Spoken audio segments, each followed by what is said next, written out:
Hello, ladies and gentlemen, and welcome back to another episode of Codex Reviews. And today we are talking Stranger Things, Season 4, Volume 1. But before we get into that, let me go ahead and get the business out of the way. Don't forget to find us on all social media platforms: Facebook, Instagram, Twitter, Twitch, YouTube, TikTok, Discord, and all podcast streaming platforms. All you got to do is type in the Codex Station, and that is where you will find us. Kristen, we got something else that we want to tell the fans. What would that be? Oh, we now have merch signs. So we now have merchandise available, t-shirts, hoodies, and stickers for all your decorating and wearing needs. That's right. And Tone, what else do people need to do before we deep dive into Stranger Things Season 4? What do people need to do? I don't know. I don't remember, other than tune in, follow, like, share with their friends, tell family members, anyone who loves anything from comicdom to pop culture. Tell them to follow and join the clan. You want to know why? Because here at the Codex Station, we love comics and we love heroes, and you are heroes. That's right, guys. Exactly. Absolutely. So let's get into this. I've been waiting all week. My son has written a list for me to go over. We'll get into that in a minute. But Tone, why don't you go ahead and take us into the Upside Down and let us know initial thoughts. Okay. Stranger Things Season 4. I binged it and then started binging it again, though I have not completed my second run through the series. So we see at the end of Season 3 that Will, Joyce, Elle, they take off for California to get out of town and start a new life, if you will. Elle had lost her powers, and but she had learned a lot of life skills in Season 3. Found herself as a teenager, made some friends, most notably Max, and things were going well. And so I wondered where we were going to start in Season 4, and where we start is life in California. And it's overall, it's not going well, and that sets the tone for what's going to happen in the rest of the series, right? And I don't want to say too much right now, but I utterly loved what Season 4 did. And I'm going to say straight off the bat, for any legacy fans, I'm sure you noticed an uptick in horror. Yes. I don't mean suspense. I don't mean thriller. I mean full-on horror. And it fit. It worked in perfectly, in my opinion. We'll talk more about that as we go along. And just everything from expanding the cast of characters you care about, to expanding the world that they're operating in, to upping the ante in the visual aspect of Stranger Things was magnificent this season. Absolutely. I love the fact that these episodes were not 45-minute episodes. Like, they were long. They were like mini movies. Exactly. Yeah. Near each episode, I think the shortest one was like an hour and 8 minutes. Everything else was beyond that. And the 2 episodes that we have to look forward to in Volume 2 are full-length features. The first one is over an hour and a half, and the second one is over 2 hours, if I'm not mistaken. I believe you're right. Yeah, it better be. Dude, they will hear word. They will have words from me, sir. Oh no, dude, words. Okay, not words. Okay, so guys, if you've made it this far into the review so far, be prepared for a lot more, because this is going to be super spoiler heavy. So if you have not seen Season 4 of Stranger Things, it's okay to stop this video. Go power watch it like we did, and then come back and be as excited as we are about what we're about to talk about.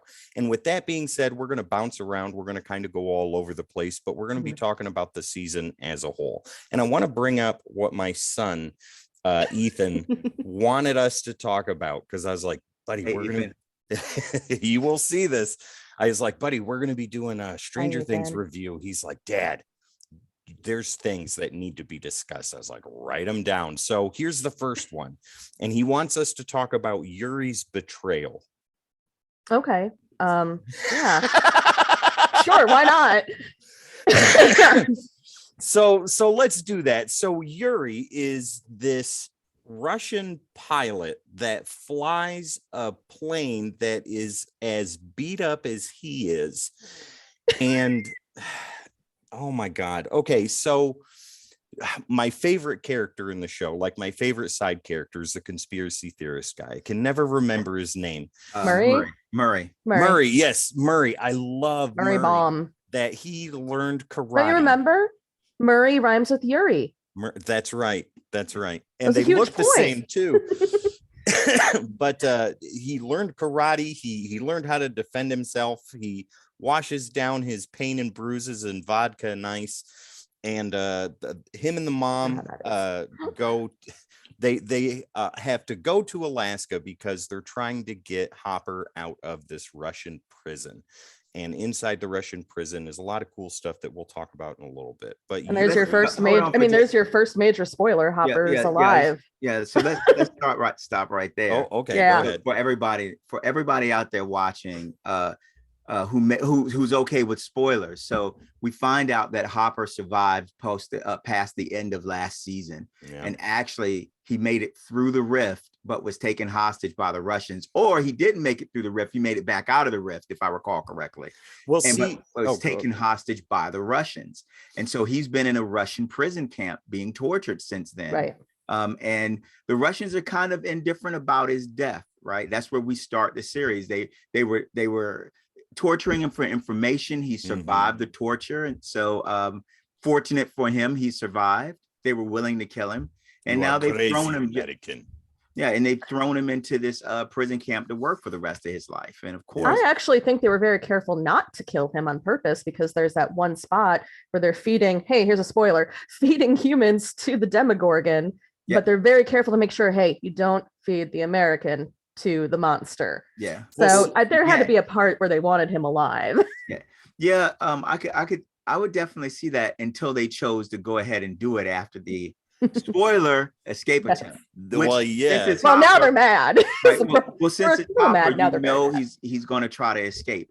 And more importantly, before we continue with Yuri, not only is Hopper going to try to escape because it's Hopper and the series has to go on, but of course, Joyce is going to try to rescue him. Absolutely. Stop. We'll talk more about that later. So go ahead and keep going on the track with Yuri. Okay. That went totally off the track from the character Yuri.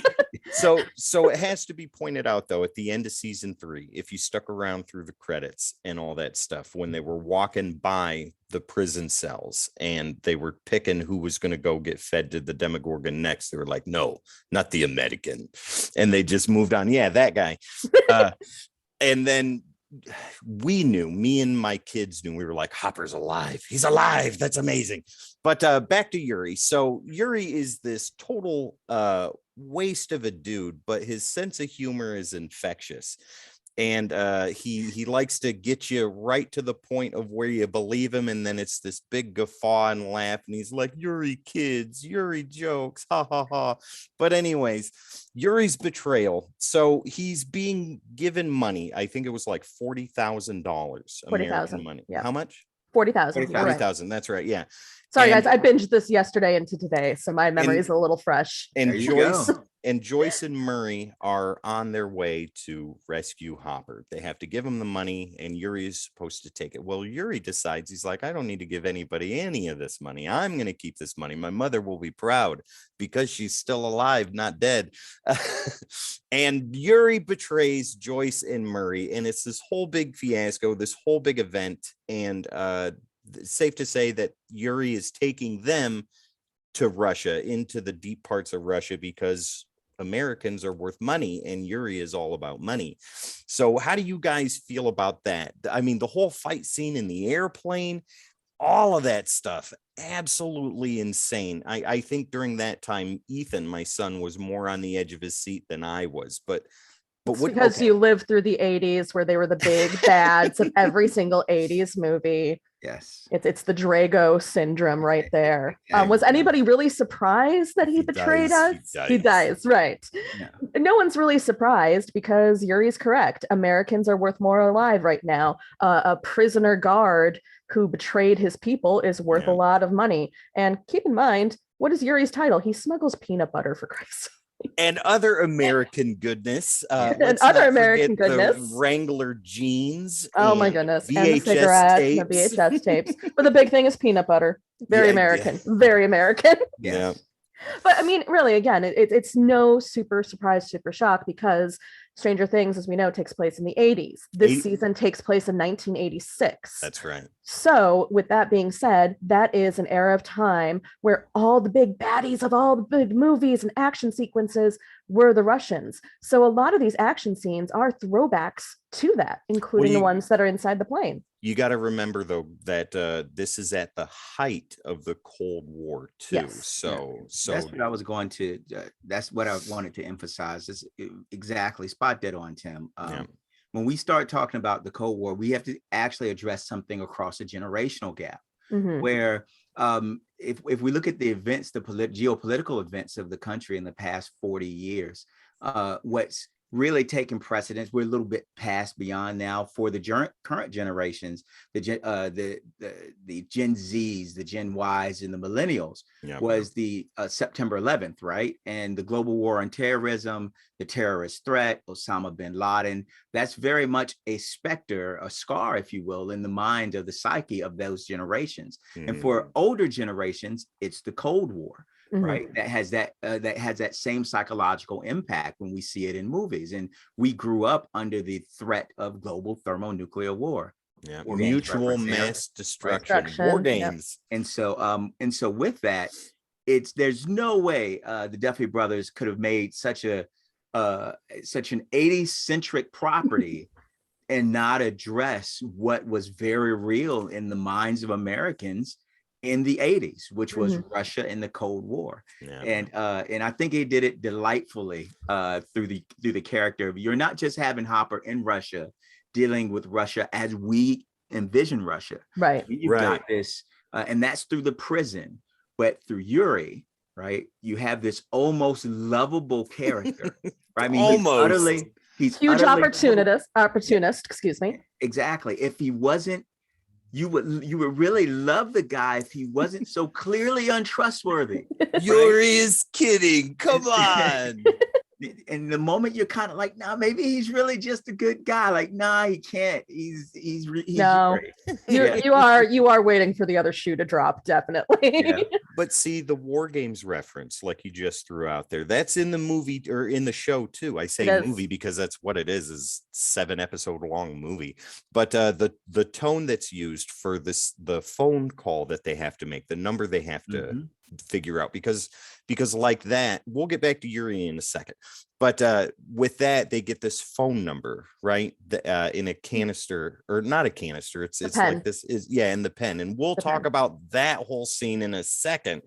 But in that pen is this number, and they call the number, they get like a fax machine tone or an internet tone at that time, and they don't know what it is, and they decipher it and figure it out through War Games means. They realize that they called a computer, not an actual landline. Dude, I know that sound. What is that? That's War Games. Oh my god.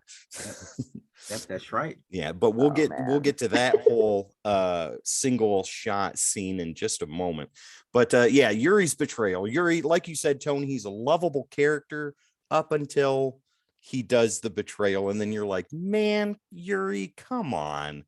Well, I think it's important for this series to share that they did such an expert job of balancing the tension and the tension and suspense with full-on horror with comedy and lighthearted nature, and it effortlessly moved between those, and almost at necessary times, just before it's getting too much.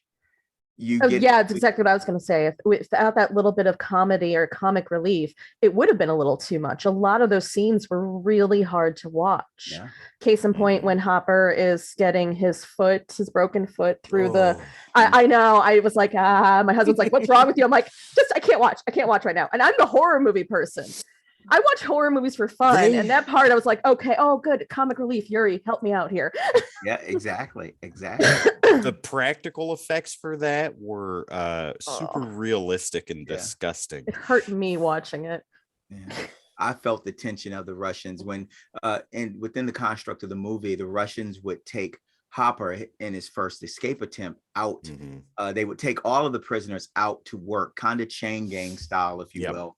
And and so they would check the chains between their feet that are connecting their ankles, and Hopper gets pretty gnarly injury having an inmate knock that off, but they would check the chains every day. Yep. And you're wondering, how is Hopper going to keep the chain on? The chain is broken, and every day that they check it, there's this tension, and kind of like, is it going to come off? Well, God, I hope it doesn't come off. And they did a great job building that. Mm-hmm. Absolutely. So the next thing that my son wants to talk about is the reveal of the Demogorgon toward the end of the first half of this series. Like, when we know what's coming, we know what's behind this door. And just for context, guys, after Hopper's attempted escape, he gets captured. The guard that was helping him, who's being kind of a jerk to him the whole time, but still has kind of this affinity for Hopper, gets captured too. He gets called out and exposed that he was helping the American try to escape. He gets thrown in jail,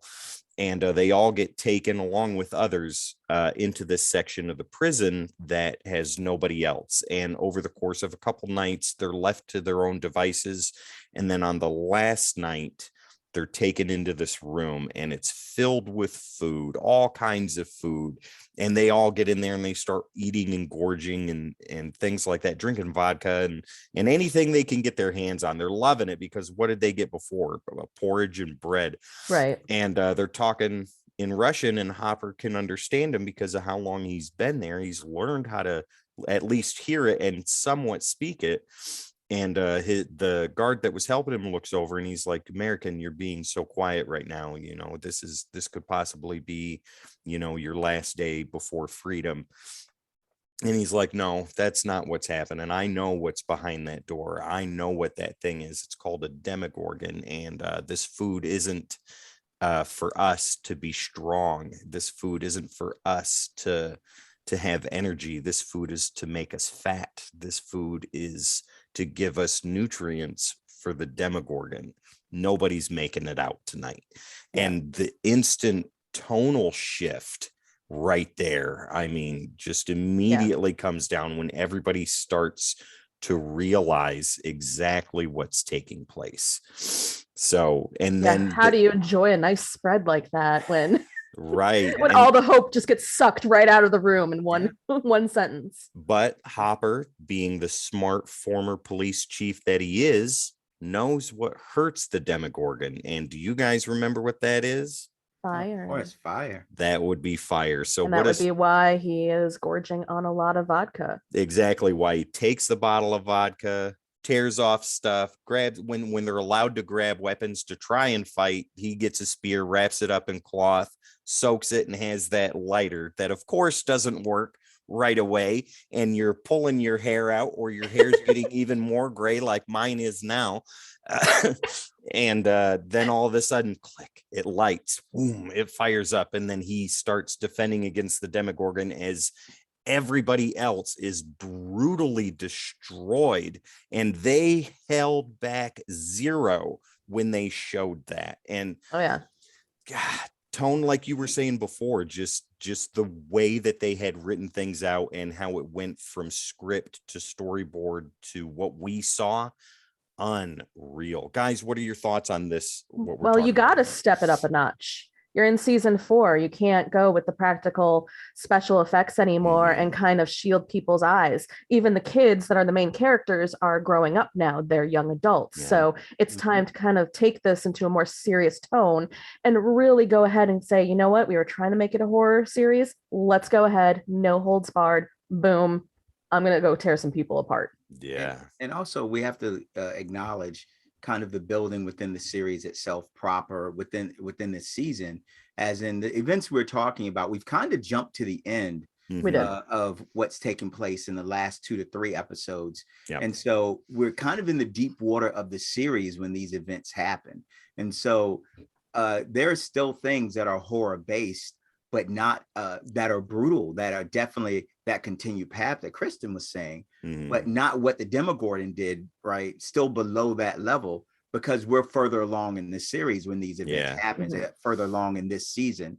But what's also, I believe, equally important with something they did with the Demogorgon that I love is they didn't diminish the threat of previous seasons within this season. Like the Demogorgon in season 1 was a big threat, right? They did not know how to deal with it. They struggled with the Demogorgon in season 2 with the Demogorgons, right? That came out of the Upside Down. D'Artagnan for everybody. Exactly. We lost characters to them in season 2. Some movies and franchises have the intention to, every time they up the ante, they diminish the last challenge. A great example of that is what Marvel did with the Infinity Stones and Loki, right? They made it a point to show everyone that the 12 movies or the 13 movies of investment you've done, that's over. And how did they do it? Because now these things that that swaths of people died for, they're just paperweights here. Yeah. Throw them around, right? They up the ante, right, by diminishing what exists before. And Stranger Things doesn't do that. The Demogorgon is just as deadly in season 4 as it was in season 1. And if you don't have Elle around, right, you're really in dire straits on how to deal with the Demogorgon. Yeah. Right. Which is, you've got Elle and you've got fire. And if you can't get access to one or two, you're pretty much out of luck when it comes to a Demogorgon. Right? There's nothing you can do. You might as well just wait. And so I love the fact that here we are fighting the same thing in season 1, with the story having carried us forward, not diminishing what it is. Right. They didn't just magically know how to beat a Demogorgon and break its arms or something crazy. And you're kind of like, wow, that really kicked their tail in season 1 and 2. And this season they just trounced it. No, same threat. And even the spear in the mouth of the Demogorgon didn't stop it. Yeah. And that was what Hopper was using to just keep it at bay, because he knew he couldn't beat it. They survived it. Yeah. Kristen, go ahead. I was just going to say, and if you haven't seen this season and you're listening to this with the spoilers, they don't have Elle to fall back on here. She is elsewhere. She is right there confronting her past, a world away, trying to get her powers back, doesn't even know what's happening. So not only are they facing one of the very big baddies, they're doing it without their superhero person. Yes. Yeah. They don't have her to fall back on anymore. And that's even makes it a little bit scarier, because you're like, I know what this was capable of with Elle and her powers. Yeah. What are they going to do without that? So great to have a stick with fire on the end, but is that really going to work? It does. Well, okay. So let's go away from the Demogorgon for a minute, and let's go all the way back to the beginning of season 4, like the first couple of episodes. So, with the poster around me, everybody's separated. You have Will and Elle and Will's brother, their family in California, half a country away. The rest of the party is left in Hawkins, continuing to grow, continuing to live their lives. The boys are in high school right now, and even them, the three, Mike, Dustin, Lucas. and Lucas are drifting apart. Mike and Dustin are in the Hellfire Club, a role-playing group, and Lucas has found a different group to latch onto. He still hangs out with his friends and is a part of the Hellfire Club in a sense, but he wants to be part of the popular group, and that involves him being on the basketball team and trying to impress them, et cetera, et cetera. He and Max are no longer together, and you can really see the rift between the two. And a part of the reason for that is because of what happened at the end of season 3 with Billy's death. Yes. Right. So Max is, I think personally for me, the star of this show, and watching her go through PTSD with the death of her brother and the things that she witnessed and took part in at the Battle of Starcourt, they did a really, really good job of putting that on screen, and the things that she dealt with and what she's going through and how her family fell apart, after those events took place. Her stepdad left, her mother is an alcoholic. Now an alcoholic. Yeah, they live in a trailer. Eddie, who is in the Hellfire Club, the leader of the Hellfire Club, he lives across the street. And she goes to the school counselor on a near daily basis to talk to her. And every time it comes to the point to where she has to talk about her brother, what does she do? She shuts down. She blocks everything off. She's like, no, I'm good. I'm okay. I'm fine. Everything's fine. And it goes on. And Lucas, more so than anybody else, because they had a relationship in the past 2 seasons, he knows her. He knows that she's hurting. He knows that she needs somebody. And even though they're not together anymore, a little bit of that friendship is still there. And it's not, like sympathy friendship or anything like that. Lucas really cares. And he's like, Max, come on, I know you. I know you. We were together. We were intimate, we were this, we were that. You can talk to me. Forget everybody else. Come and talk to me. I know you need somebody to talk to. And what does she even do with him? No, I'm fine. Everything's okay. Don't worry about it. But how teenager is that? Very. Not only are we seeing these characters grow from middle school to high school and go through puberty and their first loves and their first crushes, their first heartbreaks and their first deaths, but they show it very, very lifelike. I see a lot of teenage Kristen in Max. I would lose myself in music all the time, and it would be the same songs playing over and over and over again, lost in my own little world because it's safe there. I don't have to go ahead and deal. Obviously, I didn't have like a stepbrother that was completely killed by a mind flayer, but you don't have to think about anything. You don't have to think about kids making fun of you. You don't have to think about everybody else that seemingly has these perfect, wonderful little lives. You don't have to see the guy that broke your heart now go ahead and be popular, Mr. Basketball, eventually star, but not at the time, but be on the basketball team. It's such a teenager going through their very first emotions, and it's done very, very well, including in that episode, the Dear Billy episode 4, where she is the best episode, right? Yeah. And I'm not going to go into too much detail because I know we're going to talk about it, but when she's writing those letters out to everybody, her family, her friends, even to Billy, her grandparents, there's no fear. She's obviously afraid, but this is what I have to do just because I can't 100% change everything. The same thing as going through their very first emotions. You can't change them. You can't control them. You just kind of have to ride them out and see where they take you. Yeah, absolutely. Tone, what do you got to say on this? I just think that there were some things that I accepted. How could I say? I guess the best way to state it is I didn't like, but I understood they were necessary because they were closer to real life. Like I see the group as this core net of friends. And when the season 4 starts, they're teenagers. Yeah. I remember transitioning from one group of friends to the other in that time when my world had gotten a little bit bigger. And I always had love for my old friends that I was 12 and 13 or 14 with, but I've got these new friends that I'm 16, 17, and 18 with, right? And those groups don't always mesh easily. And we're confronted with that immediately with Lucas, right? Who's trying to find this balance between the sports, the athletic team that he wants, the basketball team, and his classic friends that are always been there. You also see it a little bit later on between Will and Mike and the distance that's between them. And the awkwardness when they got together. Yeah, and this is their best, and they're supposed to be best friends, right? And the distance, they've kind of moved in different ways. Now they approach that relationship differently. Will is hurt in his context that Mike doesn't do more to make them friends, and Mike's just kind of in Mike's world, like what's going on with Elle is his priority and nothing else. Now I felt that was almost a little too awkward for them. They kind of salvaged that line.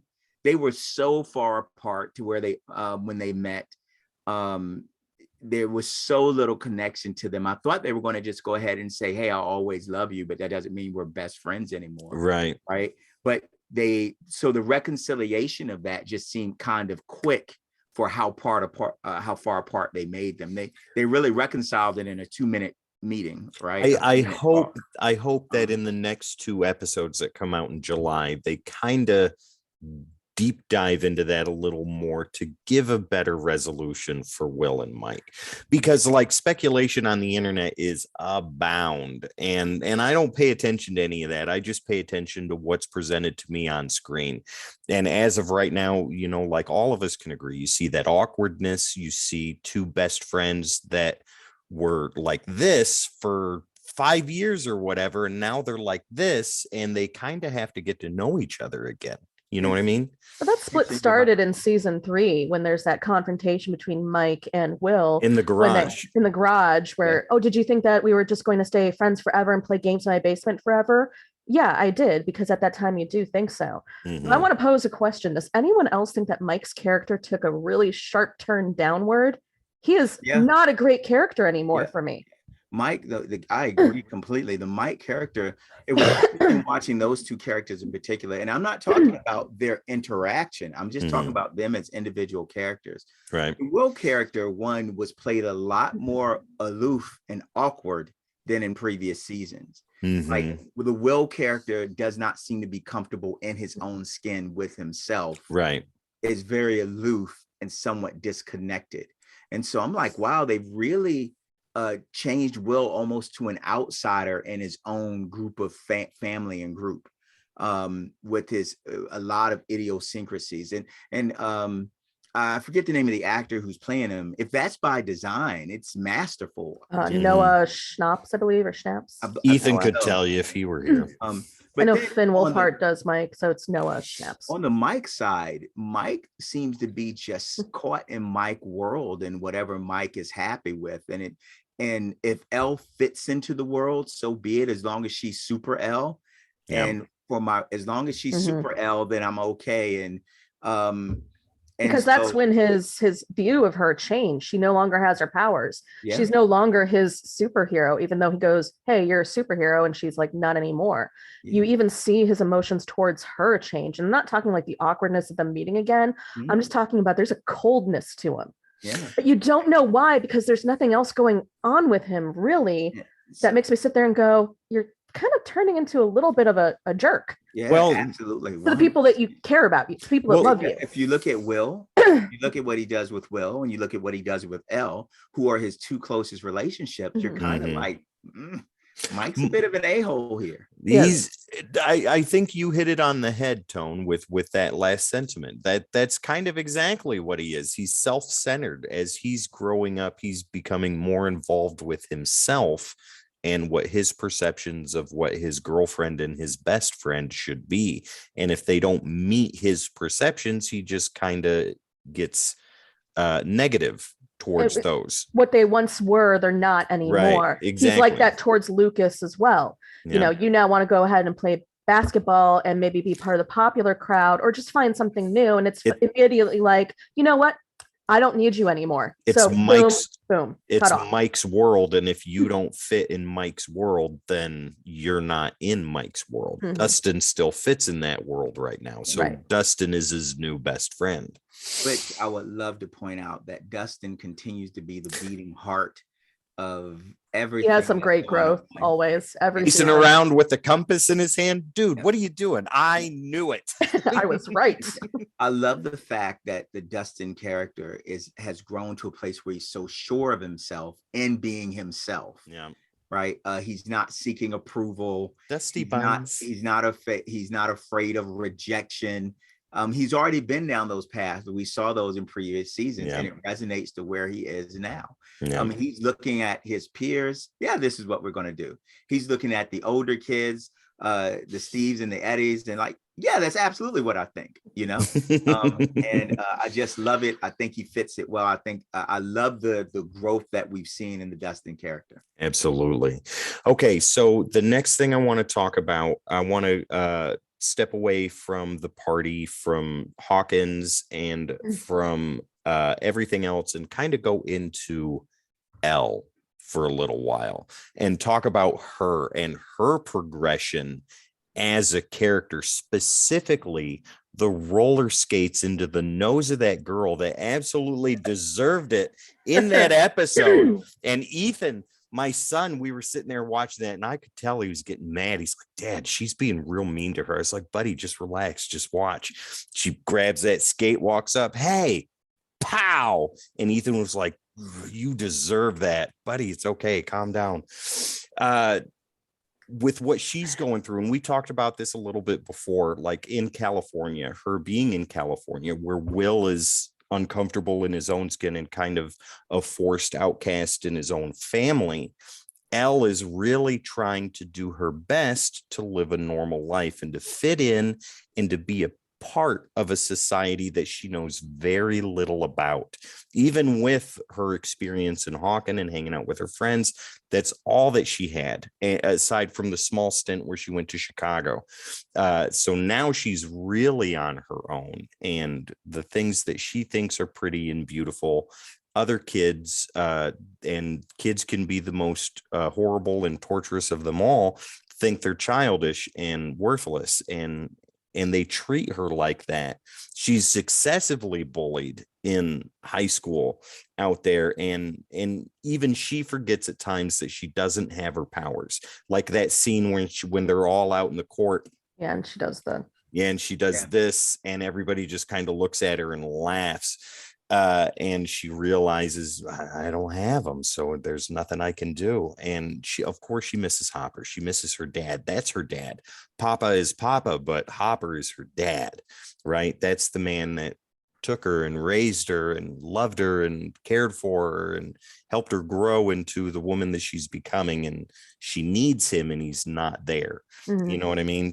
She has Joyce, but Joyce can only do so much, right? She's got her two other boys, one who's doing his own thing, and Will, who is still very much a teenager and coming into his own and trying to figure out who he is.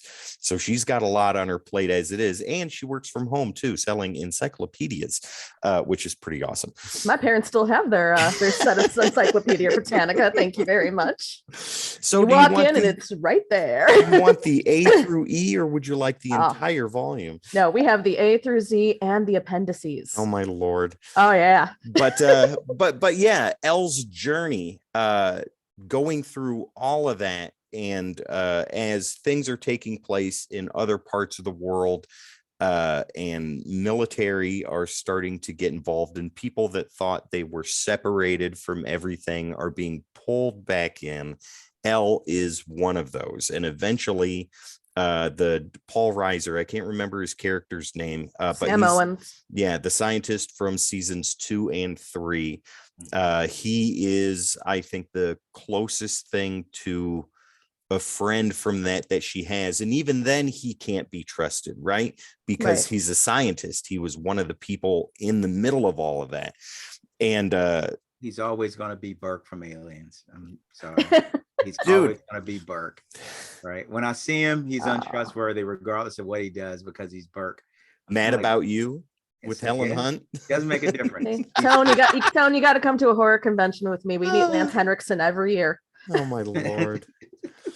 But yeah, she gets pulled back in, and he gets pulled back in too, and they get taken to that facility that is just a doorway and a set of stairs that go down into a nuclear missile silo, since abandoned, turned into this. And lo and behold, who is in there but the last person Elle wants to see. Yeah. I think we've actually jumped too far, because you wanted to discuss her at the beginning. Well, I'm just kind of covering everything. Yeah, I'm just kind of covering all of it, giving a broad stroke of the things that she's done. We can deep dive into all of that stuff here in a minute. Well, I was go ahead. Yeah, but her journey from there, the beginning of the first episode, writing letters to Mike and things like that, all the way up to meeting Papa again and having to go through the process, but super fast, super speedy, and super brutal to try and reawaken her powers. So for those who don't know, when Tim says Papa, he's talking about Dr. Brenner, just in case you haven't watched this. Matthew Modine. Yep. Yeah. Right. Okay, so let's dive into that. Tone, why don't you go ahead and take it away on there? What are your thoughts on Elle's character progression and just overall with everything that happened to her in the first volume of this season?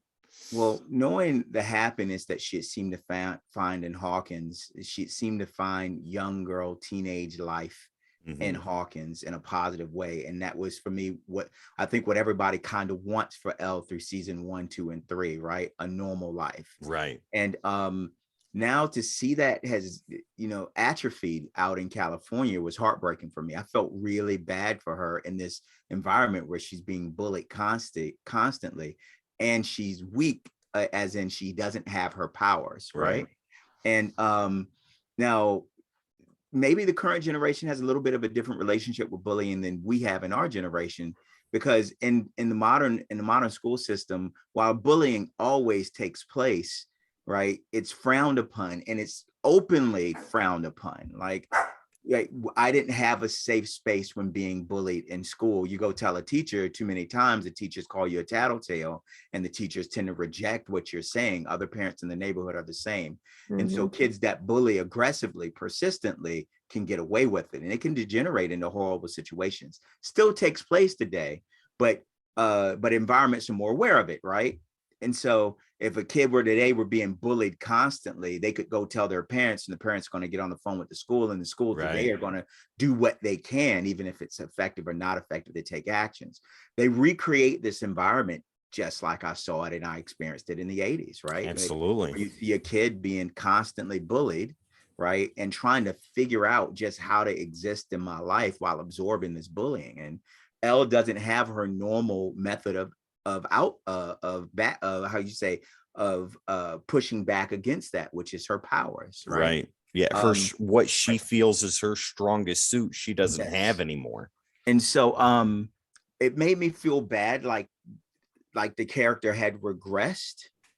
And then I kind of did my own evaluation between episodes, where I can't really call it an aggression, but she's met a new challenge, right, that she didn't have in Hawkins. And that leads up to kind of the big the skate to the face, where she whops the girl. I don't think there's anyone who's seen this that wouldn't have whopped her with Elle, right? But seeing how the authorities respond, once again, you're defending yourself, and you're defending yourself, and you're kind of put down. You're the bad person, you're the villain.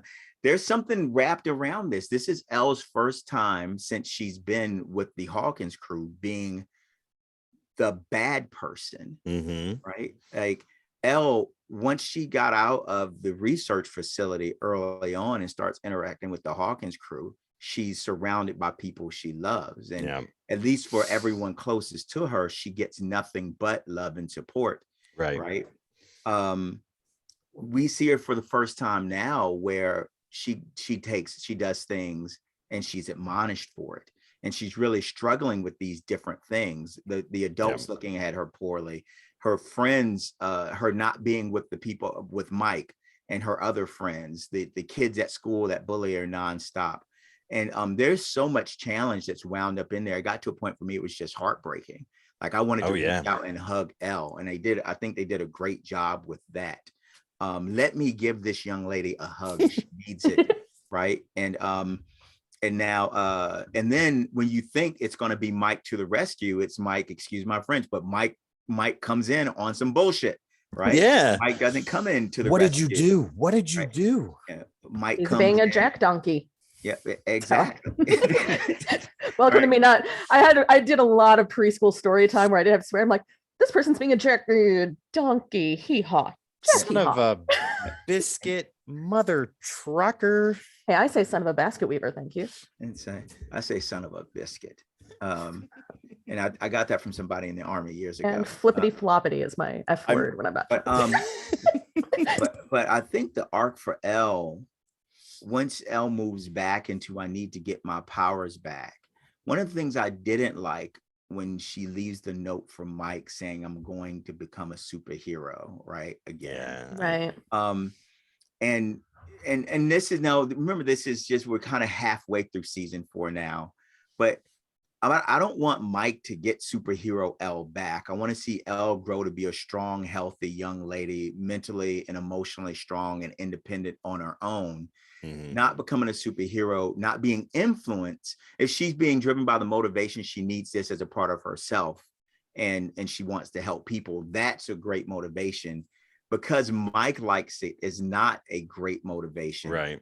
And I don't want millions of young ladies thinking like that. And so hopefully when we get to the second half, and clearly through the event, she's going to get her powers back. It's Elle. You can pretty much foresee that throughout the series. Yeah. But hopefully they give us some dialogue where that's not important towards the relationship with her and Mike. Right. Where it somehow becomes more apparent that it's her choice. Yes. Her decision, independent of anybody in Hawkins. Yeah, exactly. 100%. Everything she goes through in the tank.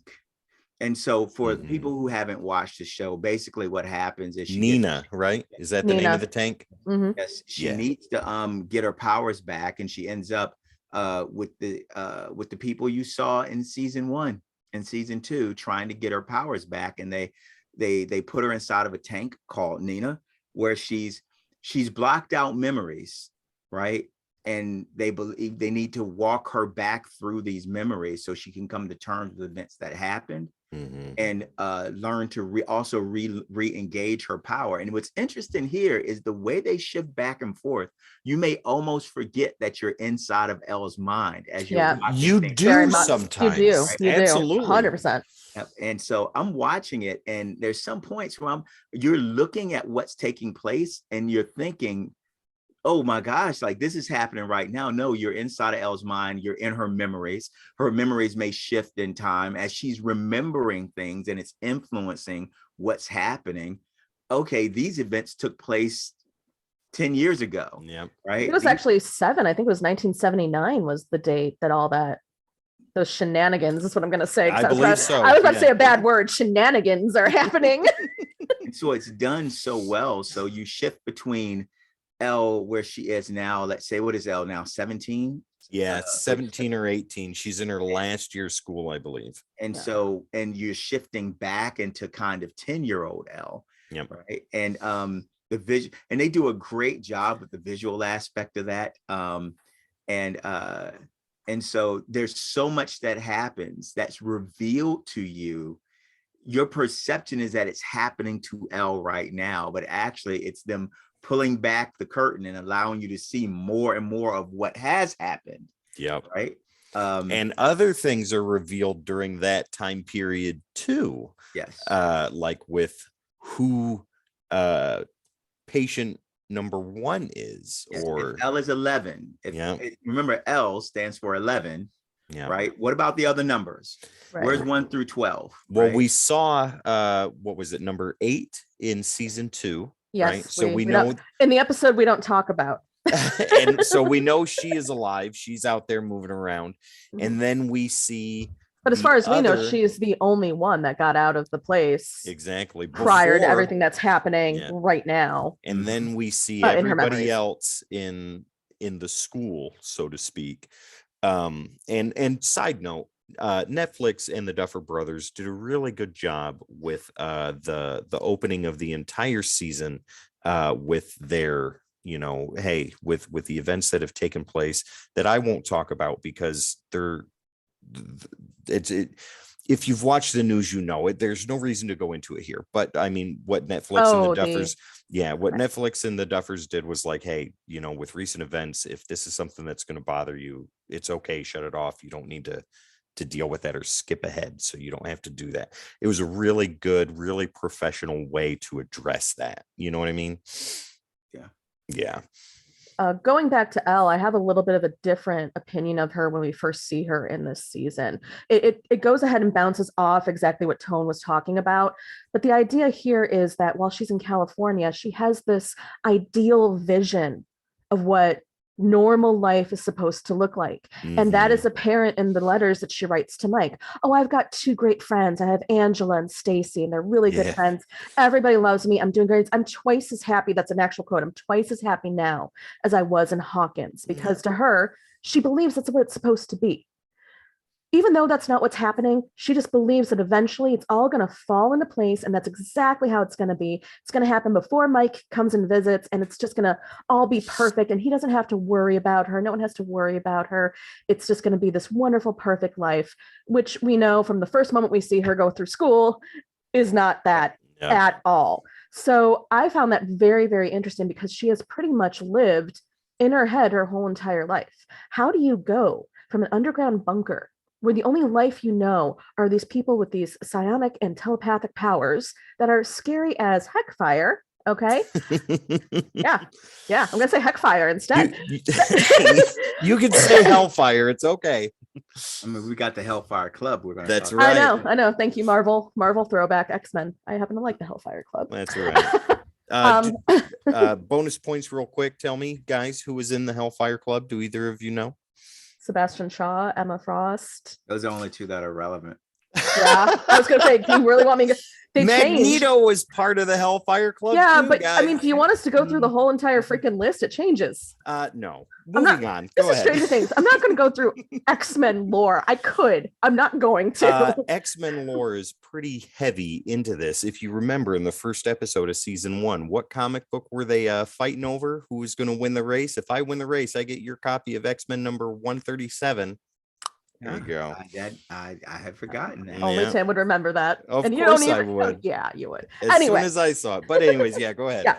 So Elle has this idea of a perfect life, and that's what she's learned from her friends in Hawkins. So she believes that's supposed to translate into California, and it doesn't. And I think that's what really causes and creates a bigger rift between her and Mike. It's not just the awkwardness. It's not just the, oh, distance makes the heart grow fonder, which it does not in this series at all. It is, I want him to know that everything is perfect. It's great. I don't need my powers. I'm still super Elle because I've got friends. I'm doing great in school and my family's doing good.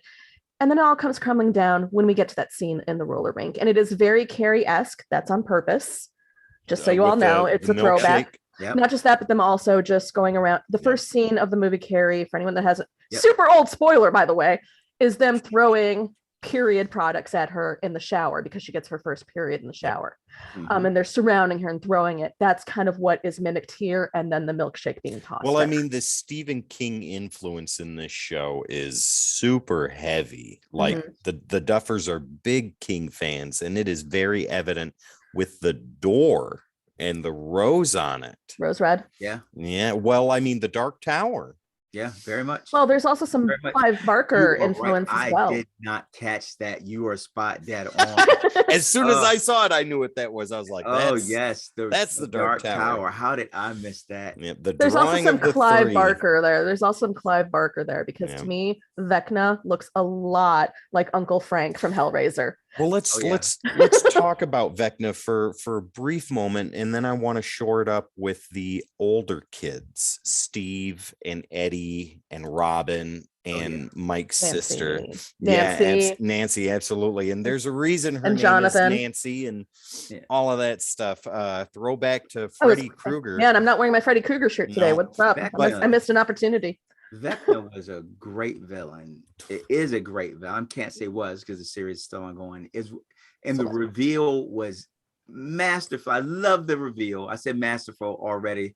I'm going to use it again. I love the. We should have a little masterful counter in the bottom. See how many times Tone says it. I love it. I said it before. I got to say it again. It was just to not know what you were dealing with at first when this series starts, and to have these deaths be so brutal when you see them. And I gotta tell you, and you guys are going to know what's going here. When they kept going back to the house, it put me completely in a Nightmare on Elm Street mindset. Very much so. Like we're in the house. She's what was the first girl's name? Chrissy. She's running around the house. She's trying to get out of the house. And I'm thinking back to the old Nightmare on Elm Street. It's like, man, this is so Freddy Krueger-esque in here. Like towards the end where Nancy's trying to climb up the stairs and they turn into goo and she can't escape. All of that. And I'm like, man. And so when later on we get our Robert Englund reveal, Right. He hauled out loud. Right. I just literally yelled out loud, "Oh my God, I knew." And they realized at that point he's a part of this project, like that they actually gave him a role, which I thought That'd be Robert Englund. Yeah, for what he was asked to do, he nailed it. Dude, yeah. Oh yeah. Anyone else catch the Silence of the Lambs while they're walking towards his cell? Yeah. Stay 5 feet away. Don't give him any gifts. Yeah. I'm like, man, is he gonna be wearing the mask too? They put it all in there. All this homage they paid. This is a horror series. And probably goes back to what we were saying about it being a little bit more horrific this season. Yeah. And so I just had to say that Vecna, the way they introduce a villain to you, they're trying to figure out as the kids do, right? What they are dealing with as these teens are being killed. They're trying to piece it together as you see them do every season. Mm-hmm. And then over here you have Elle going through these events. Elle is not with them at this point. Elle is off on her own path and trying to get her powers back, and they're revisiting what took place in Elle's past. Yeah, nobody in California knows what's happening in Hawkins. They have no idea what a Vecna is. Exactly. And to see, for them to bring it full circle and the connection that you get at the end, it was like the cherry on top. Like, boom, there it is. And because you do for a while wonder how they're going to bring it back to Elle, because she hasn't seen this big baddie yet. Yeah. You know, she's not there in Hawkins. So she kind of created this big baddie. Created him. Yeah. Oh yeah. Yeah. And well, go ahead. So for anyone out there who doesn't know, this is already spoiler heavy. So I think we spoiled just about everything that was worth spoiling already. So not yet. In the what you find out in Elle's memories, which Elle is living through, she's repressed these memories, and she's living with the trauma of what she saw, believing she caused it, but it's not the full memory. And the goal is of the staff is to try to get her to remember everything, while she's simultaneously using those memories to relearn how to engage with her power, with the hopes that once that she can basically, for all intents and purposes, rewire her mind, right? Access her power again, and then access it fully from the trauma, moving past the trauma to which she blocked herself, right? And so in that process, you find that in Elle's path, there was a number one. There was an intern. And her world starts with the 2. Yep. She doesn't have a great relationship with 2. There's a lot of bullying there. 2 wants to be the strongest. Elle is the strongest. He resents the attention and affection of father going to Elle and not him. So he gets with other numbers and they bully her. And number 1 is just like a story. It's like a legend. They know nothing about him. And she gets her help from an intern that works there. One of the assistants. He's older than them, and he helps out Papa. Managing all the other kids, but Elle comes to understand that he gets tortured too when he doesn't do what he's supposed to do. Yeah, played beautifully by Jamie Campbell Bower, by the way. Oh yeah, absolutely, amazing, absolutely. And in the end, they end up building a relationship as he helps Elle understand her power, and so this is the compassion in the world, in this scientific world where Elle is a lab rat that's poked and prodded at for her power. This is the compassion she has, what she gets attention and love from, if you will, from this particular intern who's always secretly helping her. And in the end, he wants to help her to escape. And she wants to help him. He's willing to let her go because he's chipped. He said, I can't come with you because I'm chipped. They will find you. And she uses her power, her telekinesis, to take the chip out of him. Yeah. And he reveals he has power at that point, right? Yeah, little does she know that was pretty much keeping him in check. Exactly. And that's where the reveal starts. And this is, keep in mind, when you're watching it, you may think it's happening in real time, but this has already happened. This is in the past. You're in Elle's memories. Yep. Right. And he goes through the facility, he slaughters everyone. And you realize, you come to understand, they reveal to you he was the myth, the legend that who shall not be named for this series. He was number one. He was one. He is the man behind the rose. Yep. He who walks behind the rose. And so right. it was so well executed. All right, guys. So let's go ahead and take it to the group of kids that we have not yet talked about. And that would be Eddie, Steve, and Nancy, and Robin. And Jonathan. And Jonathan too. And yes. Argyle. All of them. Yes. Anyways, Eddie. I'd keep going, but that was Jason. Don't forget Jason. I was about to say, don't forget Jason, because I've got something I want to say about Jason. Eddie, the new character in the series, so to speak. I mean, he is amazing. He's tough as nails. This big, long-haired metalhead, Eddie Van Halen type looking dude. Guys, if you were ever wondering what Tim looked like in the 80s, it's Eddie Munson. Yeah, basically. It was. Yeah. It was. He was also every guy I ever had a crush on in junior high. And I went through junior high in the 90s, and I was still with those guys going, yep, still does it for me. I was in high school in the 90s, and I looked just like that. I just didn't have a leather jacket or a sleeveless jean vest with Dio on the back of it. I have that in my closet right now. That is not a joke. Anyways, so Eddie as a new character, absolutely fantastic. Steve's growth as a character, and his and Dustin's friendship, and his and Robin's friendship is really awesome. Nancy is in an even more powerful position, both as a person and as a member of the group. Robin's fantastic. She's one of my favorite characters. Eddie, obviously, but Steve and Dustin. I like Steve a lot. He's this charismatic dude that could have been something very negative, which he was in the first season, but has turned into this really lovable and likable character that is kind of, as he puts it, the babysitting again, but he's more of the father figure of the group. You know what I mean? He loves these kids. He takes care of these kids. He protects these kids. Steve is the group's premier fighter / warrior. Yeah. Like Steve does the heavy lifting.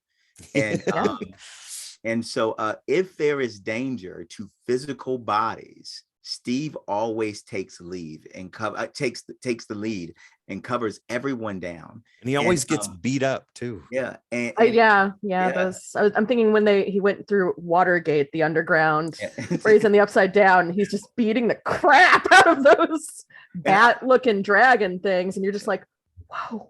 Okay. Yeah, and what's important for me, even Eddie was like, whoa. Yeah, right? I love that interaction between them, where he's just like, apparently you're a good guy, and he's just like, okay. Well, yeah, them two are from two different sides of the popularity spectrum. Oh, yeah. Right? Two different social sides too, as far as school goes and things like that. And they would have never been friends under the best of circumstances, but under the worst of circumstances, they both kind of realized that, hey, you're not that bad of a guy.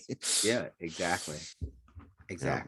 So I love Steve too. I do also love the growth of Eddie, the new character, because when you first meet him, he is of course the leader of the Hellfire Club, the D&D club. Totally awesome. I had one and I was part of it in high school. Hi guys. Still friends with them.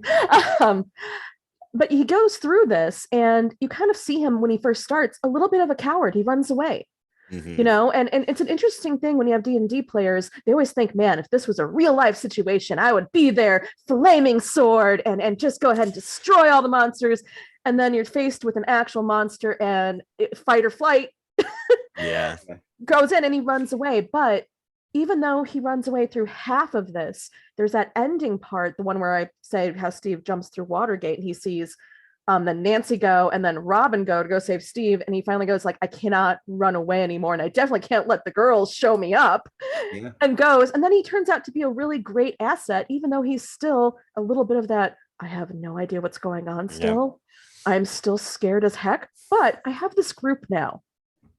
And they actually become like the real D&D group of the campaigns that he does. Yeah. I like how Tone said Steve is their warrior. Mm-hmm. Yep. I was shocked that I strike that word. I love Eddie's acknowledgement of Nancy, because if there's someone in here that I could see Teen Tone crushing on, it would be Nancy. Mm-hmm. And when he points out to Steve, like, she dove in after you without a moment of hesitation. Yes. Like, we're going to swim underwater where we could drown, into the upside down where we could die. And she did it without blinking an eye. And it resonated, the strength of Steve going in and her doing it so readily when he's the one that's afraid. Right. It was a very subtle, very powerful approach to deliver that scene. My statement that I took a note of is that I'm really hoping that as Stranger Things goes on, and I understand, so I read somewhere that this is the last season. Yeah, this is it after this. But if they were going to go, I wanted Eddie to be part of the crew, right? I thought we were going to get Billy as part of the crew. I thought when Billy came in, he's hard edge, he's dealing with these life traumas. These events are going to soften him. He's going to end up right beside Steve trying to protect everyone. And of course, we know the events, that's not where the story went, right? He died protecting Elle, right? He died helping Elle, fighting the mind flayer. But with that, Billy's off the table. And so as the crew continues to expand, I hope Eddie's clearly a perfect fit with the group. and how readily he accepts the unexplainable, right? Hey, now that you've seen the crazy crap that you think nobody understand, Mr. D&D, we've all been going through it. Are you ready to accept it and go deal with this problem? He's kind of like, yeah. All right, let's do it. Yeah. Or it's just, you wouldn't believe me, you should try us. And then they just all throw out like, yeah, okay, man, we can't go back into the upside down, blah, blah. And he's just staring at them like they're crazy. Like he's not the one that just saw the most popular girl in school get all of her bones broken. And like, what? Right. Yeah. Well, let's talk about Nancy and Robin real quick. Robin, she's from season 3 into season 4. Her progression as a character is wonderful. I really like what they've done with her, and they've given her more of a position to stand up for herself than they already gave her in season 3.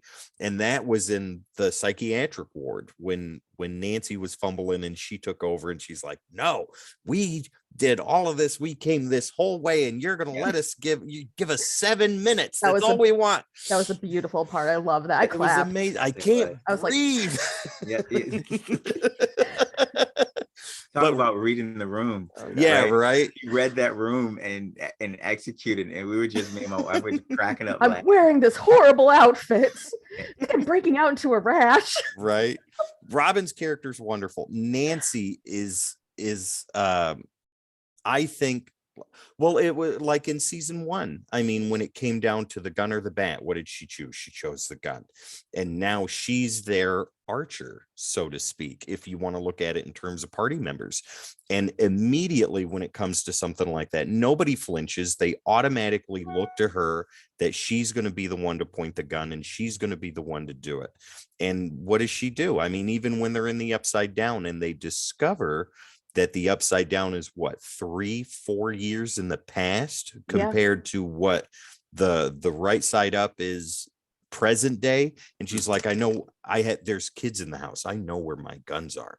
And she's up and exactly. And she's up and digging around and looking at the diary, and she just kind of figures it out. Whoa, wait a minute. We're in the past. My guns aren't here right now. But that's the past. They're there the day the will disappeared. Yeah. The exact same day.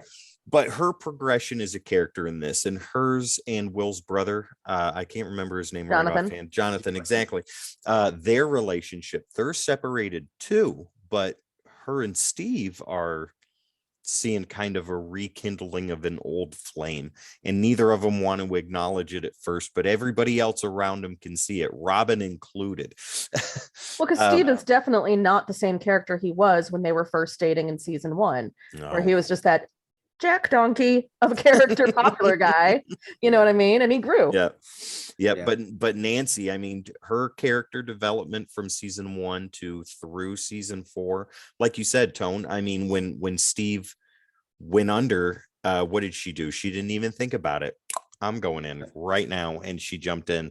And when they found the other portal, the other gate in the trailer in the Upside Down, they were the last two to go through. Everybody else went, Eddie and then Robin, and then Nancy and Steve are left. And there's even more of that rekindling of relationship before she gets kind of taken over by Vecna, and we get the whole origin of everything that took place, which is what we talked about a little bit ago.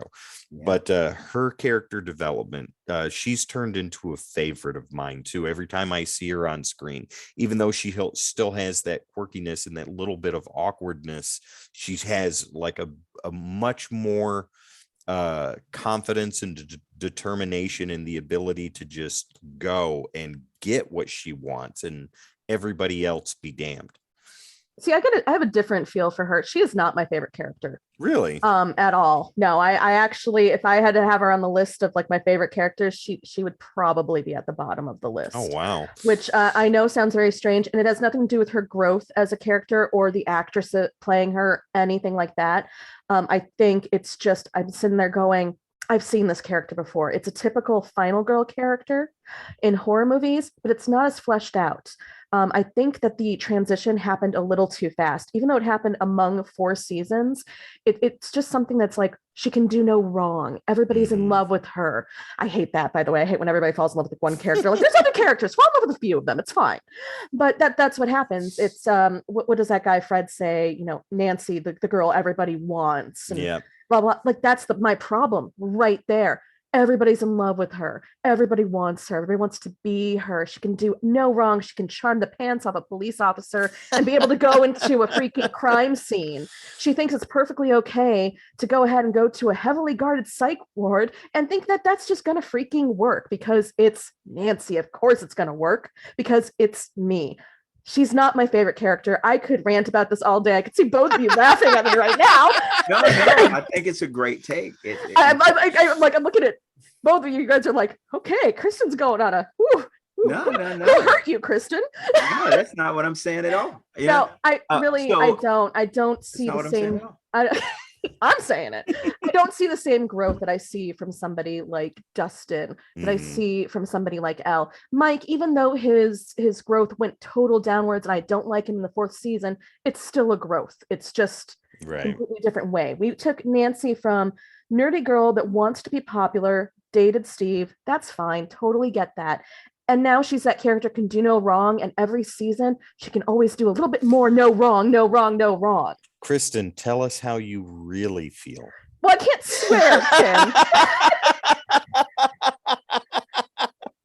Tone, you had some thoughts on her take of Nancy. So why don't you go ahead and give us a little bit of that. Some water is what I'm going to do. But see, this is why I believe, and this is going to take us a little bit off the path, but this is why I believe representation matters, right? Because when you experience something, you have that lens through life, you may see things and approach it from a way somebody else would not, right? Right.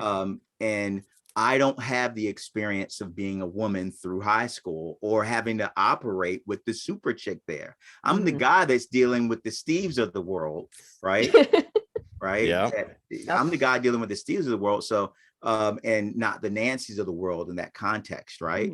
Or the high school, the adolescent class, class hierarchy we build, right? And I sat on this side of that, right? And so, no, I think that's great. If you take the way you've established it, we have a Nancy and a Steve that start here, right? And if you track the change, the struggle, the failure, and then the growth off of that failure of that character, Steve's experienced that more. Nancy hasn't. One of the things that happened in season 1 that I didn't think they spent enough time with was the death of her friend, right? I know there's still no justice for Barb, people. Yeah, and so that just kind of happens, and Nancy figures it out eventually, but there are really no repercussions to that or those events. until what we see now with Vecna, and that's how Vecna gets a hold of her, right? Now the question because of the guilt. Yes. Yeah. For those that don't know, Vecna really feeds off your guilt.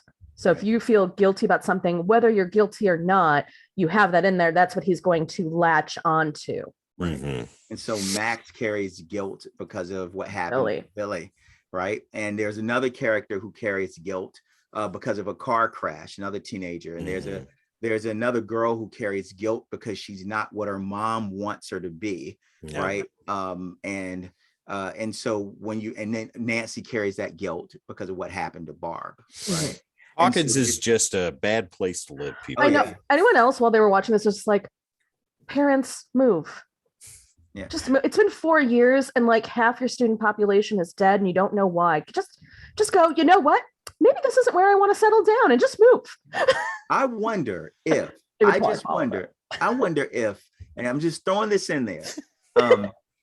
I wondered if we were going to get Kruger parents, like the Elm Street parents, because remember, all the parents ran out on the lawn. They wanted the kids to stand there. They gave us a deliberate shot of the parents standing there. And I wonder if, because it was so 80s themed and there was so much, and I told you I saw Nightmare on Elm Street and then I said, maybe the parents know more about what's going on than they've ever let us know about. That's interesting. Maybe it's like Derry in It, where they just don't remember once they leave whatever happened, or the people that are in the town know it, but they pretend they don't. We are getting into speculation here, people. Yeah, we are. So I would love to see the parents come in and save the day. Right. Now, I don't know if that's going to happen or not.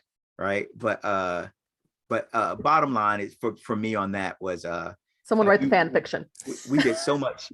We did so much there.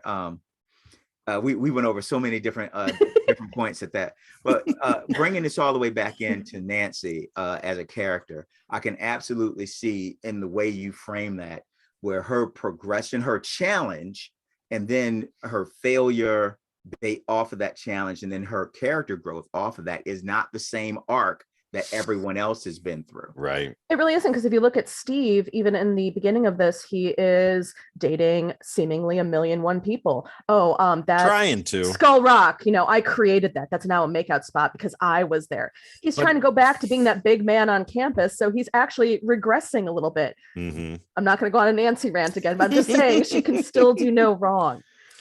That's a good point. That's a very good point. Well, all right, let's go ahead and take it down to the wire, guys. The whole volume 1 of season 4 of Stranger Things.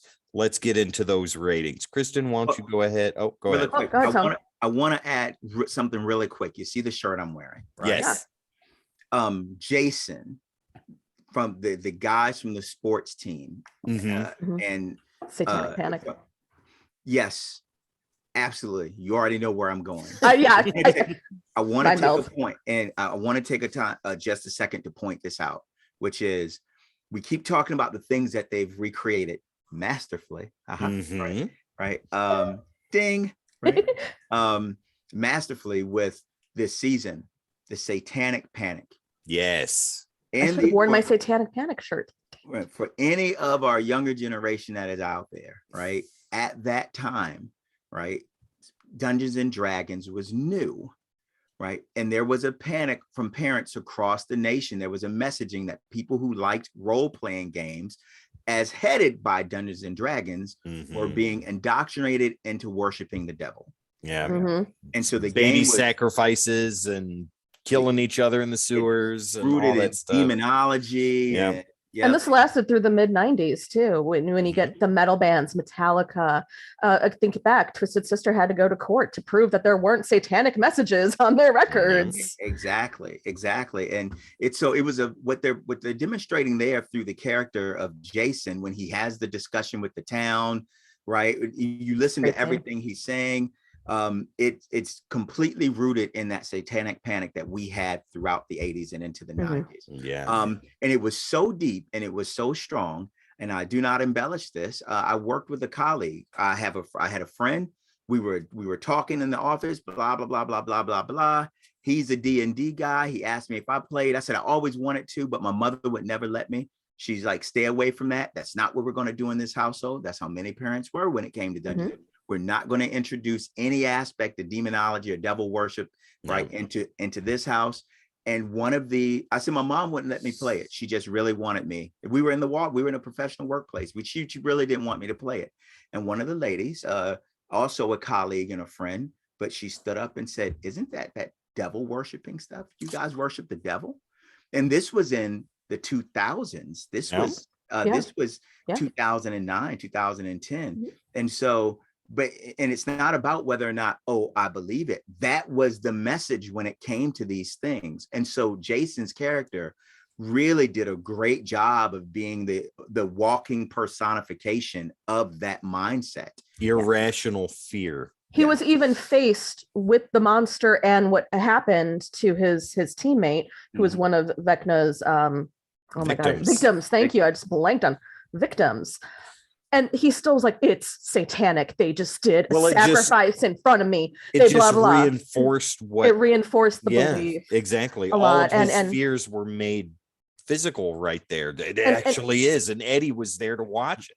And Tony, you're absolutely correct. This has not gone away. It's still here today. I have a friend who is very into horror. Her husband's very into horror. So their house is decorated like a cabinet of curiosities and oddities. They have coffins, they have skulls and everything. And the neighbors would call CPS on them just because of that. Yeah, exactly. Two parents that have perfect jobs, take care of their kid, are making sure that they know, hey, when we're watching horror movies, it's pretend. When we're doing this, it's pretend. Still took them to go see Disney movies and all that other good stuff. It's just the way they decorated it. Yep. And they had to go ahead and defend their lifestyle of what they like. This still happens. That's just sad. Yeah. And my last slide under the wire, Joyce. I cannot leave this without talking about Joyce. Okay. In today's world, where culturally we're struggling with representation, there are people who want to be represented aggressively, loudly, voicefully. There are people who said we want good stories and this should not be about an agenda, right? Stranger Things continues to provide us strong, well thought out, well developed characters that represent all, right? And Joyce is the low key goat of this entire series, because you've got Elle over here with superpowers. You've got Hopper, the freaking tough guy, right? Dealing with things, but he just keeps trudging on for the people he loves. You've got the group, the crew that rely on each other's resiliency, their friendship. But behind it all, the person who is always saving the day is the normal mother who has no superpowers. Just for the love of God, just wants a normal life with her kids. She wants her oldest son to go to college. She wants Elle and Will to finish high school and everything to be okay. And yet still does not hesitate when she realizes that Hopper needs her help. Exactly. Yeah. Joyce is the one who figured out how to talk to Will in season 1. And you can start there, the resiliency to figure out how to communicate through the upside down without knowing that the upside down. They're telling me my son is gone. I know my son isn't gone. Yeah. She's focused. She's focused when confronted with challenge. She's fearless, right? Regardless of the consequences, she sets a goal. She moves forward. She powers through. Joyce reminds me a lot in a much more human approach of Ripley from the Alien series. Right on. And that's funny you say that, because they were in the same movie together. Yep. They were in one of the Alien movies. Yeah. And so everything that's going on with Hopper and Yuri, right, and Murray, and when when Joyce is the KGB wants to find Joyce, right? And she's just a regular mom trying to sell encyclopedias and provide for these kids. That's right. And so so with all that being said, I just had to give a big shout out to Joyce as a character. Winona Ryder's doing an amazing job with her. And if anyone ever wanted to know if you could sell Encyclopedia Britannica at home and buy that house that they're living in California, that wasn't possible in the 80s either. No. Well, just an FYI. Well, all right, let's get into these ratings. This is the moment that I've been waiting for. All this talk, all this deep dive, all of this excitement and tension brings us to this moment. Kristen, take it away. Give us your final thoughts on Stranger Things Season 4, Volume 1, and your overall rating for this. So my overall thoughts of this, it doesn't necessarily rewrite the series. We still open up with D&D. We still open up with a big bad that is associated with D&D. So they all have this now intimate knowledge because they play D&D. And we kind of see where this is going to go. It doesn't matter how far apart they are, anything like that. The world of Hawkins is still in D&D land. That being said, there has been a lot of growth with the characters. I do love what they do with Elle here. I love the memories. Even if you kind of knew where it was going to go and you kind of saw it coming a little bit, still worked very well, very powerful. All the acting is always top notch. I never have a problem with any of the acting, especially when they go ahead and introduce new characters, which is always a crapshoot when you have beloved series like this. Introducing Billy was one of them. Introducing Eddie right now is one of them. Even introducing a character that we didn't really talk about, Argyle, is another one of them. They didn't go ahead and overshadow everything, but they really helped go ahead and give another dimension to the kids that we know in Hawkins, especially since so many of them are going about their new, like kind of their new pathways in life. Yeah. That being said, for the first part, my total rating is a 7 out of 10. Wow. Tim looks confused because that's low. Here's my reasoning. It doesn't rewrite the series. I do get tired of Dungeons and Dragons being the big bad here. I do get tired of every single monster being a Dungeons and Dragons monster. We got it in the first season. We definitely got it in the second season. Got it in the third season. Seriously, give me a new way to get a monster into the Upside Down that isn't Dungeons and Dragons based. Okay. Is that what you're going to go ahead and rely on if there ever is other seasons? I know they're saying there aren't, but what if they go ahead and are like, yeah, we'll do another one. Why not? Is that what you're going to rely on again? Are you running out of monsters in the bestiary? I know they're not. I have the books behind me that you can't see. I know they're not. But Tim is dying. Tim is dying. All right. But give me something new, is what I'm saying. Not new characters, not new character growth, not new big. Give me something new. All right. Yes, I lived through the 80s. You guys did a great job of that. You always do a great job of the soundtrack and incorporating music from the time period. Always top notch. Thank you for using a lot of my favorite songs, even though you didn't know that. Give me another monster that is not going to go ahead and be able to be beaten by kids just because they play D&D. Gotcha. Hey, that's a fair criticism right there. And guys, 7 is not a bad rating either. 7's pretty darn good. No, but Tim was dying. Tim was dying for a moment. Middle of the road. 5 is middle of the road. So that's 7 right. Is a good one. That's right. Well, my rating for Stranger Things season 4. So overall, character development, wonderful. New characters that were introduced, fantastic. You loved them and you hated them, and you really wanted good things to happen to the good characters and you wanted bad things to happen to the bad characters, and they did. The group being separated, everything going on in this season, all the different stories, the 4 different arcs that need to find a way to come together, new gates for the Upside Down, new monsters, things like that. I think it is no surprise that I am going to give this a straight 10 out of 10. Wow. This season is absolutely fantastic. I think it is the best season so far. The lengthy episodes do not feel like that, and after each episode is over, that's fair. Yep. And after each episode is over, I wanted more. The D&D aspect where it doesn't so much like where you're maybe finished with that trope, I absolutely am not, because I role play every Monday, and seeing stuff like that incorporated into the story just makes me raise my fist even higher, because it's like, yes, this is how they can relate to something otherworldly and figure it out and use what they know to reference what they don't know. And that's where you get the Demogorgon and the Mind Flayer and Vecna and all that stuff. So yeah, my rating straight up 10 out of 10. Full disclosure, I am a role player. I'm still sick of that trope. Tone, why don't you go ahead and tell us what you thought about this? I am right between the middle of you. I'm at 8.5. Ooh, okay. I'm 5 in the middle. Yeah.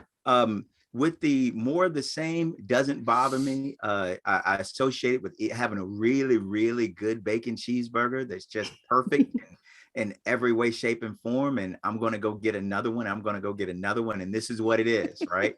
And if they changed it, if they went too far, I'd probably be like, fuck the what? This isn't my bacon cheeseburger, right? So that's kind of how I approached it emotionally. I see it as one continuing story. So we've never finished with the D&D stuff because we've never finished with the Mind Flayer, right? And really with some of the events here, right, they're talking about who Vecna works for, right? And so things that have, just like with the Demogorgon, still relevant in this series, right? The Mind Flayer may be once again relevant in these series with some of the dialogue when we get in the second half of this. And so that didn't bother me, the continued D&D theme, not just because of my love of it, but as a package story. Right. If these seasons were independent of each other, right, then it would bother me a little bit more. They're retreading the same ground. I think that they are treading the same ground, but they've never gone across the full amount of the ground. Like they're still telling the meat and potatoes of the overall story. But what brings it down for me a little bit is that disjointed nature of the relationships early on. Like like I said before, that the Mike and Will both being so disjointed and reconciled so readily and quickly with the discussion didn't make sense to me. It was the little things like that, and they may fix that in these last two episodes of part 2, right? They may come back and redress some of those things. There's also a somewhat miraculous nature that they continue to survive these things that happen to them, right? With no direct, look at the scene with the guys, with Argyle, Jonathan, Mike, with the special agents in the army going after him, who all got shot up right away. Yeah. The kids get away. The kids got away. It's like sometimes it's slightly too miraculous, right? I agree. Kristen pointed out 2 teenage girls get dressed and go to a maximum security psychiatric confinement facility and manage to get all the way in to talk to one of their perceived worst inmates, and then get all the way out and jump in the car and drive away. And so a little bit too miraculous. They took off their heels as they were running. I did like that. That's I was like, she better take off her heels. Do not make this a Jurassic World thing. You are not running in those heels. And so even looking at the situation, as much as I love Joyce and I love Murray, even they're in Russia. They're in the middle of Russia. Like, how are they going to get out of Russia? And so I say all of this just to Russia. say, they started in Alaska. I'm just saying. Right? No, I mean, just whoa. And so I look at it and I say, with that disjointed nature of the characters, it was as it resonated with me as a teen. Like I said, I had friends that I moved away from, and I would have preferred the series to acknowledge that our relationship has changed than for them to kind of be like, best friends. Yeah, we're best friends again. That mixed in with miraculous nature of survival against all odds, took it down a little bit for me from a 10 to kind of an 8.5. Okay. The last part of the season may reconcile that, but that's where I'm sitting right now. And just to bounce off that, I'm really hoping that they're not too afraid to kill off main characters if need be, because now they've kill off the characters, man. You're going on mute right now. No, I'm not. I don't want to hear this talk. We haven't made it to the last 2 episodes yet. Nobody's dying. Everybody's if Kristen's killing someone, she's killing Nancy. I'm saying, Tim, I've known you for 20 years. Don't think I don't have blackmail photos, boy. No. I am not going on there. No, I'm just saying it's such a trope, though, that in all series, like this happens in all types of series, that you have these characters that we've had for seasons that you've grown to love, and you're really attached to them, and you really, really are, and you don't want to see harm come to them or anything like that. So it's a cop-out if at least not one of these people dies or becomes incapacitated some way, because like you just said, Tone, it's too miraculous. These are teenagers. Yeah. They look like teenagers. Smart That teenagers. trope sucked the wind. I was a smart teenager. Okay, I'm not going to go ahead to a psych ward and make that work. that trope sucked the wind out of The Walking Dead. It did. You always knew the new people to the show were the ones who were going to die, that you were never going to see the Rick die. You were not going to see Daryl die. That you weren't going to see the fan favorites die. You weren't going to see Maggie die, right? You weren't not unless the actors are ready to leave. Yep. That's when you will see them start to die. So. And it's an overused trope, and I get why they do it. They don't want to lose their fan base. Yeah. Trust your fan base a little more. Yeah. I still love Firefly, and we know what happened there with the movie and everything. Yeah. No spoilers on that one. Just go watch it. Well, this could happen here. I think it's safe to say, guys, that even though our reviews are our final ratings are a little bit all over the place, we're still we're close range. Yeah, we're close. Absolutely. 7.5 to 10. We're all seven for you, Kristen, 8.5 for you, Tone, and I give it a 10 out of 10. We're right all in. Yeah, Exactly. So before we get out of here, once again, Kristen, let everybody know the new thing that is available for Codex. Brand new. We got merch sign. We do. We have t-shirts, hoodies, and stickers, which I need to get one. I need a decorate. I have a brand new computer. I need a sticker right there. Right there. On. And where can they go to find that? It is at thecodexstation.creatorspring.com. We will drop that because there's a lot of hyphens up in that name. Absolutely. So don't forget, guys, check out the merch store, t-shirts, hoodies, stickers, buy what you want, buy what you need, buy a lot of it, because everything that you do purchase, we get a percentage of that, and it helps this channel grow, helps us bring the right videos to you, the best videos to you all the time, every time. Before we get out of here, I'm going to let you know about the socials, and Tone is going to close this off with a nice little pin. And all the socials, guys: Facebook, Instagram, Twitter, TikTok, Twitch, YouTube, Discord, podcast streaming platforms. You know where we are. You know what your favorite is. All you have to do is type in the Codex Station, and that is where you'll find us. We are 3 people away from 100 on YouTube. We need your help. Yeah. We need you to do this. So if you haven't subscribed yet, by all means, take over. Do it. We need to get to 50 on Twitch. Help us get there. We cannot do this without you. Absolutely. So absolutely. That is what I got to say. Tone, why don't you go ahead and take us out of here? Well, I would like to thank everyone for spending time with us today as we enjoy these properties. Remember, keep aspiring to be your best self, because here at the Codex Station, we love comics and we love heroes, and you are a hero. Absolutely. That's how you know we've known each other too long. There you go. Guys, my name is Tim. Over on this side of me is Kristen. Down below is Tone Super, the sci-fi swordsman. You know them from reviews and After Dark. You know me from everything else. We will see you next time. Bye.